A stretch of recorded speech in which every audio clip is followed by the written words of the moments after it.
We are going to talk about summer skin today. Makeup that is basic and easy, but not too heavy and still summer friendly. Step 2 after your initial skincare, which is your serums, your toners or moisturizers, eye creams, all of that stuff, is going to be sunscreen. It's very, very, very important for you to protect your skin from the sun and its damaging rays. Suntans might look very cute, and yes, tanning makes the body just look better, but it's not good for our skin in the long run. I'm going to mention a few of my favorite sunscreens. These are the ones that I like to use, and there's two types, ones that I use with foundation and makeup and ones that I use just in lieu of anything else on my face. The first one that I have really been liking is this COTZ sunscreen. It's SPF 40 and it's tinted. I have a rule with my skin that I use only mineral or physical sunscreens. I don't like chemical ones. They don't mesh well with my skin. They don't work well. They break me out, and that isn't pleasant. And I use this guy on the days where I'm going to just head outside, not really use foundation or anything else on my face. It is a little bit dark on me, but I don't really care. I prefer to be protected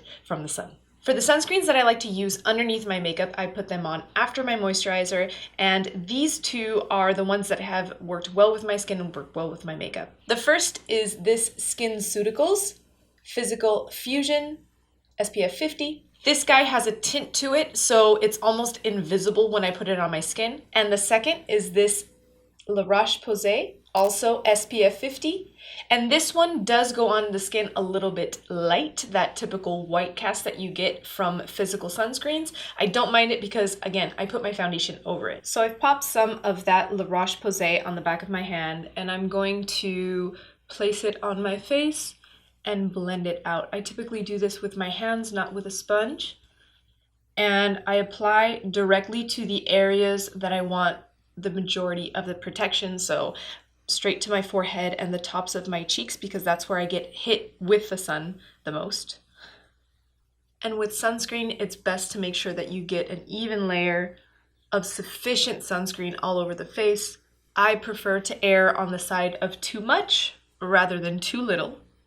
And now that it's been applied all over, you can see that it is making my face slightly lighter than my neck, but I don't mind that because I'm going to cover it with makeup. The next step is going to be your foundation. Now, if where you live, it's extremely hot and you melt in the summer, then you might want to go with either a foundation that is long wearing and work in very thin layers and build up the coverage, or you can go with no foundation at all and then just strategically conceal wherever you feel like you need coverage. Fortunately, I live in San Diego and we have perfect weather year round. It does get kind of hot, but our hot doesn't compare to other people's hot, so I can't complain, but I do like to go with light coverage instead of heavier, long-wearing foundation. My choice for today is an oldie but a goodie for me. This is the By Terry Sheer Expert. You can tell by that foundation on the back of my hand, it's liquidy, but it has somewhat of a moussey texture, and it's very sheer. So I will begin by placing that with my fingertips and spreading it out on the face in the areas where I need more coverage first, and then going in with a beauty blender to blend that out. The shade range for this line is somewhat limited, but there are other really good options with some brands that might include some sun protection in the formula. Like I said, my skin doesn't do well with chemical sunscreens, and typically the sunscreens that are in foundations are chemical. So I stay away from sunscreen in foundation. As far as other foundations that have sunscreen in them that are lightweight and beautiful on the skin, there is the Marc Jacobs Shameless foundation, and this has all chemical sunscreen in it. There's also the Makeup Forever HD Perfector foundation, and this has a combination of chemical and physical sunscreen. And there's also the IT CC cream that has all physical sunscreen in it as well. I do like all four of these foundations, the three that I just mentioned and the one that I applied to myself today, but not every foundation is suited for every type of skin or every skincare routine. So your best bet is going to be to get a sample, maybe try and test the product and see how you like it. And although sunscreen in your foundation is really good, it's always best to be overprotected than underprotected as far as the skin goes. Next up, in a general summer face, something that I would do that's still makeup but not too heavy. I'm not going to feel uncomfortable 4 hours in when I'm a little sweaty under the sun. I would go with blush. Now for blush, I can use a powder, which might look a little bit cakey throughout the day, or I can go with a cream or a tint. And for today, I'm going to be going with a tint. I'm going to be using this guy from Benefit. It is the GOGO tint, and I'm going to take this on the back of my hand first, because if I use the brush straight onto the face, it might leave streaks and patches because it does stain very quickly. Placing that on the back of my hand, I'm going to take this synthetic brush and quickly just dab it onto the face. And then run my beauty blender over it before it sets. And spread that out. Now I feel the trick with these types of stains is to work quickly so that you don't get any lines. And also to work in light layers so that you can gradually add the color and not end up with clown cheeks that are way too dark than you initially expected and have been stained, so you can't really cover it. To add a little bit of color to my face, I'm going to move on to bronzer. Now this is going to be a powder bronzer that's going to help set some areas of my face, and it's also going to be matte. I want my shimmer to be strategic, and that is going to be in my highlight. Yes, in my highlight. So my bronzer is matte, and I am going for this color today. This is the Tarte Park Avenue Princess.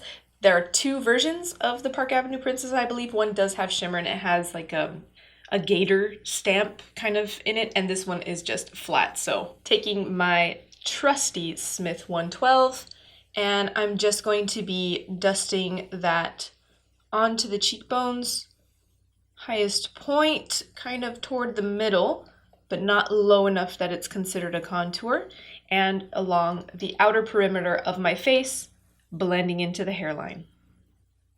Along the bridge of my nose, chin, in the eye, and then pressing it all in with that beauty blender. Since this is a powder product and I'm applying it on top of the creams that I have not set, there can be a little bit of lifting. So using either your foundation brush or your sponge to press that back into the skin is going to help those two products melt together. As we're creeping back into the natural skin glow, I prefer to use cream highlighters as I feel that they sink into the skin nicely. And there are some that have very fine particles of shimmer that still pick up that highlight, glow, reflect without looking too chunky and too heavy on the skin. Another option as well is to use something that doesn't have any shine at all. And that could be something more similar to a balm or an oil. There are many, many highlighters that I love and enjoy, but the two that I reach for the most are the Marc Jacobs Spotlight Glow Stick, which is like this, and in stick deodorant format, kind of, and also the Glossier Haloscopes that have a little balm in the center of the stick. Today, I'm going to be taking the Marc Jacobs stick and running my beauty blender on the top of that and pressing it into the skin where I want the highlight. I can also use my fingers for this, but today I'm just going to use my beauty blender. Bridge of the nose. This is being run on top of the bronzer. And then with my finger, Cupid's bow, maybe a little bit there on the chin.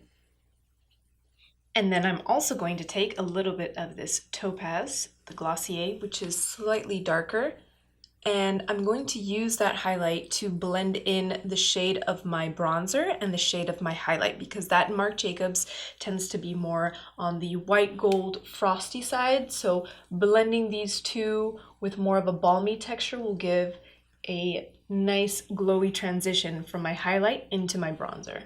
Using patting motions and allowing the warmth of my fingertips to really blend that product into the skin. Now if we move on to lips, there is only one way to go that's summer friendly and comfortable all day long, which is a balm or gloss. Something wet. One of my favorites has been this guy. This is the YSL Tint-In-Oil, and it looks like that right there. That is the wand. It goes on deliciously, feels fantastic, and tastes like heaven. What more could you ask for? I blot that with my finger and tap the excess on my cheeks because nothing goes to waste, especially not YSL. Now, if you want a regular balm, one that I absolutely recommend and love so much, but I don't have the tube of it, I transferred it into a little container, a little pot, is the Lanolips balm. Lanolips has a variety of scents and sometimes the colors and shades vary, but they are beautiful, delicious on the lips, and last a very long time. For my brows, I would go with something that isn't going to be high maintenance and isn't going to bother me, which is basically an eyebrow gel. I'm taking the Benefit Gimme Brow. This is in shade 3, and I'm just going to run it through my brow, starting in the center so I don't get a big clump of product at the front. Brushing the hairs up, and then slightly flattening that top line. And this is very quick, very easy, and in my opinion, very heat friendly. And lastly, for my eyes, I ran a little bit of that highlighter, which is now creasing just a little bit, on the lid, and I don't mind going bare on the eyes since I've added the color every step of the way. So my blush, I add a little bit on my eyes. The bronzer that I used, I added a little bit on my eyes, and now the highlighter, a little bit. There's already some dimension going on in my eyes. I don't need to add a lot of eyeshadow. If anything, I would run a brown pencil along the lash line, top and bottom, but more than anything, it's about mascara. I've been loving this. I've used it on several videos already. This is the Milk Makeup Kush Mascara.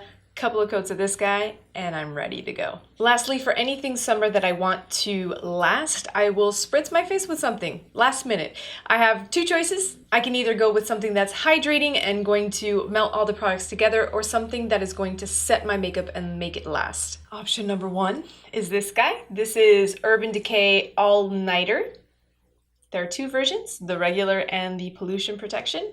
I think they work just the same. And option number 2, for some quick hydration, we've got the classic MAC Fix Plus. And that is it, guys. That is my guide for quick summer skin that leaves you covered, but still protected, but not too melty, hopefully.